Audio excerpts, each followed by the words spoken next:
Morning student. आज हम infrastructure for smart cities के इस लेक्चर में सस्टेनेबल वाटर के बारे में पढ़ेंगे। प्रीवियसली लेक्चर में हम डिस्कस करें तो हमने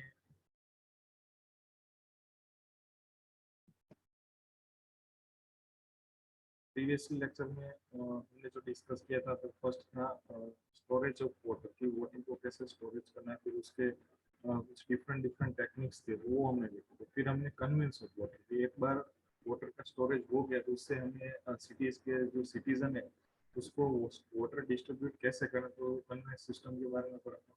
कन्वेंस सिस्टम में भी दो सिस्टम थी। एक फर्स्ट थी अंडर ग्रेविटी, जो वाटर का जो फ्लो होता है अंडर ग्रेविटी होता है, तो दूसरा जो सिस्टम था वो अंडर प्रेशर, कि एक्सटर्नल प्रेशर प्रोवाइड करके वाटर का हम कन्वेंस करते थे। तो आज के इस लेक्चर में हम सस्टेनेबल वाटर के बारे में पढ़ेंगे, और जो हमारा नेक्स्ट लेक्चर होगा तो उसमें सस्टेनेबल सैनिटाइजेशन के बारे में पढ़ेंगे। तो आज का लेक्चर स्टार्ट करते हैं। The problem of access to safe drinking water and sanitation facility in urban areas of India is major concern। हमें पता है कि जो अर्बन एरिया में सिटीज में लोगों को जो पीने का पानी या बोले तो जो एक क्लीन वाटर की अवेलेबिलिटी बहुत ही कम है, वो हमारा मेजर कॉन्सर्न है अभी के time. There is a need to be reuse treated wastewater in order to meet the current and future demands for water। ये अभी हमारे पास जो ट्रीटेड जो वेस्ट वाटर है उसका हम ट्रीटमेंट करके उसके ऊपर ट्रीटमेंट करके हम उसका रीयूज कर सकते, तो तभी हमारी जो अभी फ्यूचर की जो डिमांड रहेगी या फिर करंट जो डिमांड रहेगी तभी हम उसको मीट अप कर पाएंगे। The problem of access to safe drinking water and sanitation facility in urban areas of India is major, also major concern। कि जो मेजर concern है वही है कि access to safe drinking water, कि safe drinking और जो sanitation की facility है वो बहुत ही अभी जो बोल सकते हैं क्वालिटी बहुत ही लो लेवल पे है। It is estimated that by 2050 half of India's population will be living in urban areas and cities will face acute water problems। कि जो एक एस्टिमेट किया गया है कि 2050 तक अभी इंडिया की जो टोटल पॉपुलेशन है उसमें से 50% जो पॉपुलेशन होगी वो अर्बन एरियाज लाइक सिटीज में रहेगी, और 50 जो है जो रूरल एरियाज में। हाल के टाइम में देखें तो ओनली 30% जो पब्लिक है सिटीजन जो वो सिटी में रहते हैं ओनली। वो भी 30% ही सिटीज में रहते तो भी हमें इतनी सारी प्रॉब्लम्स अभी क्रिएट हो रही है। तो प्रॉब्लम्स हमने स्मार्ट सिटीज के जो हमारे अगले पोर्शन है उसमें भी देखा कि ट्रैफिक के रिलेटेड क्या क्या प्रॉब्लम्स है, फिर प्लानिंग, फिर हाउसिंग में भी बहुत सारे प्रॉब्लम्स है। तो वो सब जो चैलेंजेस है हमारे सामने, हम उस सब से आउटकम करके हमें एक हमारी जो सिटीज है उसको सेफ बनाना है, सस्टेनेबल बनाना है, और फ्यूचर के लिए हमें प्लान करना है। At present, 163 million people do not have access to safe drinking water, and 210 million people lack access to improved basic sanitation। तो यहाँ पे कुछ डेटा दिया गया कि 163 मिलियन पीपल के पास अभी सेफ ड्रिंकिंग वाटर की अवेलेबिलिटी नहीं है, एंड 210 मिलियन पीपल के पास जो बेसिक सैनिटेशन की जो फैसिलिटी होनी चाहिए वो भी अवेलेबिलिटी नहीं है। तो हमारी गवर्नमेंट भी बहुत सारे जो प्लान्स है अकॉर्डिंग कर रही है कि जो हमारे जो ये सेटबैक्स है बोल सकते हैं, ये एकदम बेसिक नीड्स होती है ह्यूमन की, कि पीने के लिए साफ पानी और एक सैनिटाइजेशन की फैसिलिटी। तो अभी जो बोल सकते हैं एकदम बेसिक नीड ह्यूमन के पास नहीं, अभी इंडिया के पब्लिक के पास नहीं है। तो कह सकते हैं कि डेवलपमेंट में अभी हम बहुत पीछे हैं। In urban areas, 96% have access to an improved water source and 54% to improved sanitation. Where in rural areas, which accounts for 72% of India's population, live, only 84% have access to safe water and 21% to sanitation। ये आपके data से देख सकते हैं कि cities में जो urban area है उसमें 96% लोगों के पास इम्प्रूव्ड वाटर सोर्स अवेलेबल है, और 54% के पास इम्प्रूव्ड सैनिटेशन। मान सकते हो 54 के पास है, बाकी जो रिमेनिंग 46% है उसके पास इम्प्रूव्ड सैनिटेशन फैसिलिटी नहीं है। तो रूरल में देखें तो रूरल में उससे खराब हाल है कि जहाँ पे इंडिया की 72% पॉपुलेशन रहती है उसमें से ओनली 84% पब्लिक के पास सेफ वाटर की अवेलेबिलिटी है, 21% के पास सैनिटेशन की फैसिलिटी है। मान सकते हो कि अराउंड 80% जो पॉपुलेशन उसके पास सैनिटेशन की फैसिलिटी है। In addition, there is a lack of wastewater treatment facility to treat the wastewater of for a growing population। ये जो हमने देखा है कि अभी इंडिया में जो ट्रीटमेंट फैसिलिटी, जो वेस्ट वाटर के जो ट्रीटमेंट जो फैसिलिटी आती है उतनी अवेलेबिलिटी है तो बहुत ही स्मॉल अमाउंट में, स्मॉल नंबर्स में है। तो वो भी स्मॉल नंबर्स में है, तो उसकी भी जो बोल सकते हैं कि क्वांटिटी भी बहुत कम है, वो बहुत ही कम क्वांटिटी में वाटर को ट्रीट कर सकते हैं और उस ट्रीटेड वाटर को हम रीयूज कर सकते हैं। तो जो वेस्ट वाटर ट्रीटमेंट फैसिलिटी की भी बहुत सारी लेकेज है, तो लेक है तभी तो जो हमारी डिमांड्स है, अभी की डिमांड और फ्यूचर की डिमांड को हम मीट अप नहीं कर पाते। There is a need to reuse treated wastewater in order to meet the current and future demand for water. वही आगे जो डिस्कस किया। Throughout the world, the management of water in cities is confronted with rising challenges. Water demand is increasingly outstripping supplies as urban population expand and economic growth. हमने पहले भी बहुत सारा discuss किया कि जो सिटीज में लोग क्यों आते हैं कि उसको एक नई अपॉर्चुनिटी मिले, जॉब की अपॉर्चुनिटी मिले, अपनी जो लाइफ है लाइफस्टाइल चेंज करने के लिए, अपनी लाइफस्टाइल इंप्रूव करने के लिए वो रूरल एरिया से जो सिटी एरिया है उसमें अर्बन एरिया में वो माइग्रेट होता है या फिर छोटे टाउन से बड़े टाउन में माइग्रेट होता है। तो माइग्रेट रेट बढ़ रहा है तो हमें साथ साथ हमारी जो हाउसिंग फैसिलिटी है, फिर वाटर की फैसिलिटी है, फिर ट्रांसपोर्टेशन फैसिलिटी, उसको हमें इम्प्रूव करना है।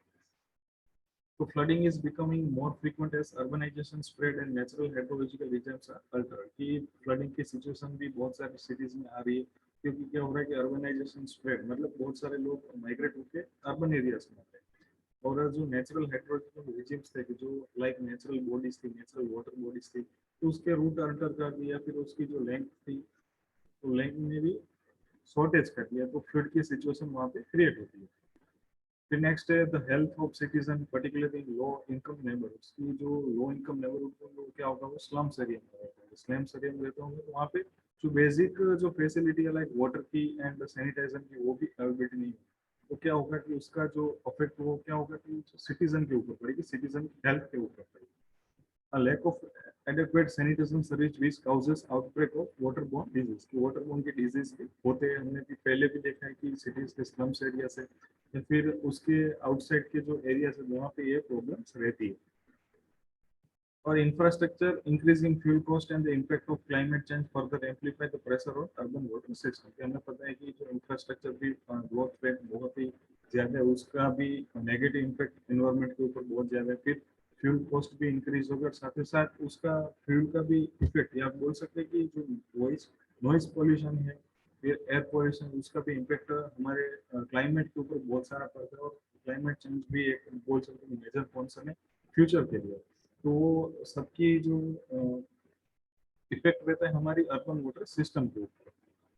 Smart water management system can provide a more resilient and efficient water supply system, reducing cost and improving sustainability। जो स्मार्ट वाटर सिस्टम हमने आगे भी डिस्कस किए थे, उसके कुछ पैरामीटर्स है, वो सिटी में इम्प्लीमेंट होंगे तो क्या होगा कि ओवरऑल जो कॉस्ट है तो कॉस्ट डाउन हो जाएगा और सस्टेनेबिलिटी इंप्रूव होगी। High technology solution for the water sector include digital meters and sensor, supervisory control, data acquisition, उसको हम SCADA बोलते हैं system, and geographic information system. जो डिफरेंट डिफरेंट टेक्नोलॉजी हम उसका यूज करेंगे इन फ्यूचर। और तो क्या होगा कि हमारी जो कॉस्टिंग भी डाउन हो जाएगी, और हमें जो सस्टेनेबिलिटी चाहिए, वाटर सस्टेनेबिलिटी चाहिए, एनवायरमेंटल सस्टेनेबिलिटी, वो भी हम इम्प्रूव कर पाएंगे, या फिर उसके जो लेवल है वो लेवल हम रीच कर पाएंगे। तो डिफरेंट डिफरेंट जो टेक्नोलॉजीज है उसके उस पैरामीटर से वो हम डिस्कस करेंगे। तो फर्स्ट है डिजिटल आउटपुट इंस्ट्रूमेंट। तो उसमें मीटर या सेंसर हो सकता है, उसका पर्पस क्या है कि collect transmit information in real time. ये जो रियल टाइम जो डेटा है कि इंफॉर्मेशन है कि हमने मीटर डाला है, फिर सेंसर डाला लीकेज के लिए, फिर कितना वाटर का कंजप्शन हो रहा है, उसके लिए जो हमने डिजिटल मीटर्स डाले, डिजिटल सेंसर डाले, उसका पर्पस वही है कि to collect and transmit information in real time. Example में देखें तो रेन गेजेस है, flow meter, water quality monitoring, other data, acoustic devices for real time leakage detection. की अपना जो पाइप में से जो वाटर फ्लो है उसमें कहीं लीकेज हो गया तो हमें सेंसर या फिर जो डिवाइस है तो हमें डिटेक्शन दिखेगा कि इस लोकेशन पे अभी लीकेज हो गया, आप जल्दी से वहाँ जाके वो रिपेयर करेंगे।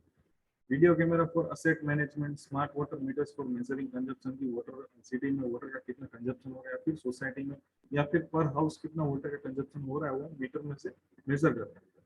Pressure monitorising for leakage detection and pump optimisation.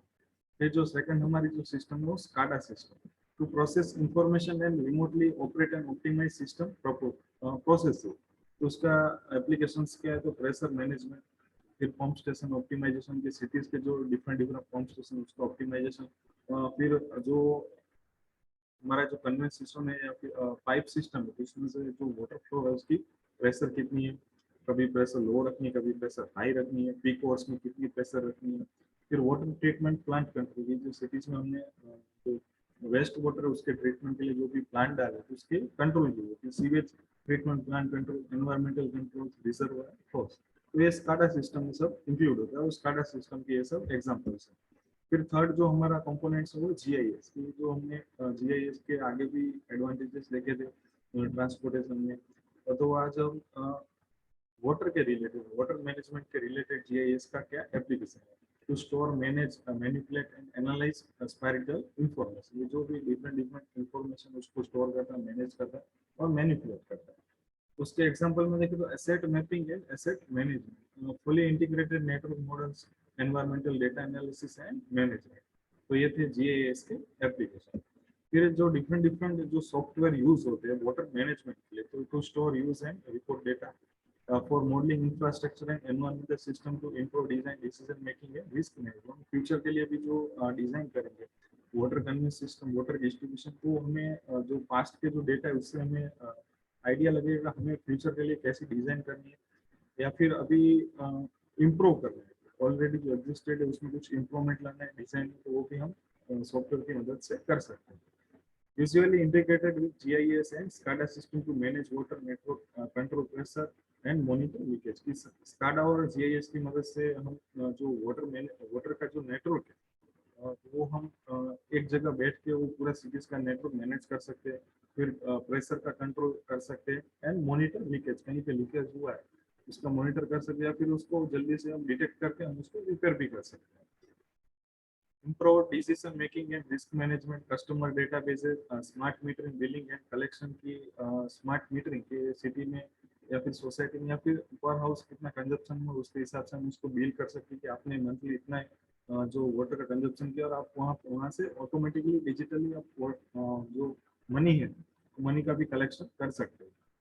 Hydraulic design and optimisation, water resource and hydrological modelling for water security, and जो लास्ट है cloud based data management and hosting. तो ये हमने डिफरेंट डिफरेंट सॉफ्टवेयर यूज होते हैं उसके क्या क्या एप्लीकेशन से वो हमने आज स्टडी की। तो आज का लेक्चर हम यहीं पे एंड करेंगे। आज हमने सस्टेनेबल वाटर के बारे में देखा कि फ्यूचर की क्या क्या डिमांड है, क्या क्या कॉन्सर्न है, और उस कॉन्सर्न को हमें मीटअप करने के लिए, जो डिमांड को मीटअप करने के लिए हमें क्या क्या करना होगा वो हमने आज स्टडी किया। और लास्ट में हमने जो डिफरेंट डिफरेंट सॉफ्टवेयर है या फिर पैरामीटर से जो वाटर मैनेजमेंट में यूज होते हैं और उसके एप्लीकेशंस देखे। तो आज का लेक्चर हम यहीं पे एंड करें। Thank you.